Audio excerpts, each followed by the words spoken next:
Everyone, Tom Swales here, Advanced Movement Therapist. If you're getting some golfer elbow pain and your elbow looks like this, it's most likely not the tendon's fault, it's probably the joint, and I'm gonna show you how to unlock it.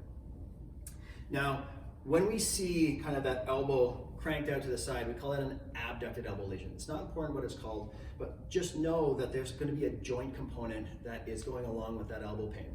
So the best way that we can unlock that is we first need to get your lacrosse ball out and we're gonna release that tissue. So even though it's primarily a joint problem, we're going to change the input and release some of the tissues around that. So a lot of tension is gonna be developed into that pronator or medial elbow side as well as the lateral. So you can take your lacrosse ball, we're gonna do the fascial flossing technique, find the ouchie points, trigger points, and we're gonna do some simple wrist extension.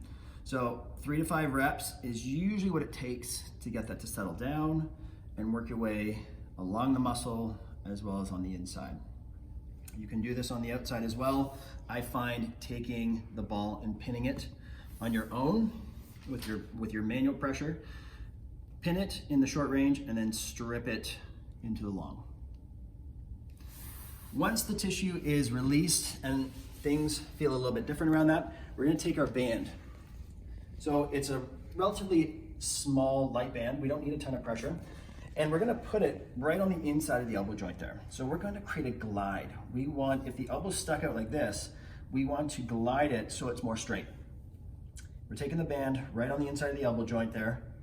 I'm going to turn my palm so I'm getting into that supinated position because it combos with that. And put enough pressure or tension on the band so that when you straighten it, we're getting this nice little glide. You can play with a little bit of rotation here, and you can even assist with your hand for that lateral glide. We're gonna do anywhere from 5 to 15 repetitions. We're not going into pain, no pinchiness is allowed, and then we're going to add some strength after this.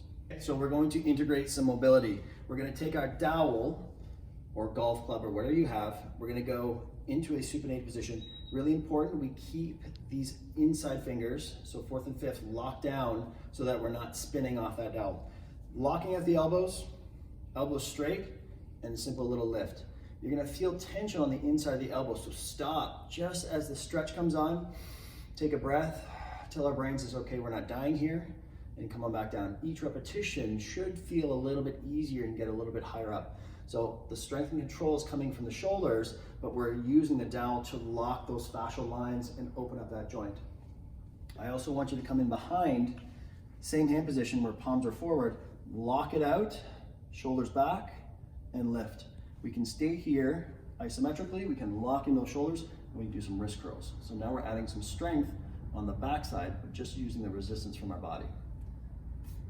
Lastly, we're gonna take one of these flat bands. I like these because you can wrap them around and you can get a nice grip onto them. If you can anchor it to something low where it's going to open up the elbow is ideal. So we've got this downward angle and I'm locking at that elbow. It's creating a little bit of tension here, but I'm going to add some strength into that new range. So we just stretched all the tissues and the joints around the elbow, but now we need to lock in that strength or lock in that range with some new strength. So we're gonna do hold onto the shoulder and just pronate onto that elbow, allowing the band to create some strength into that range. And then of course, if we go down like this, we need to go up like this. So we want to go after those, those supinators or rotators on the outside of the elbow to open it up and release this further. We're going to do about 15 to 20 reps, or at least until you can feel the muscles working effectively and we know we have blood flow in the area. If you like this video and you found it helpful, head over to tomswales.com for more free insights or locate an advanced movement therapist near you.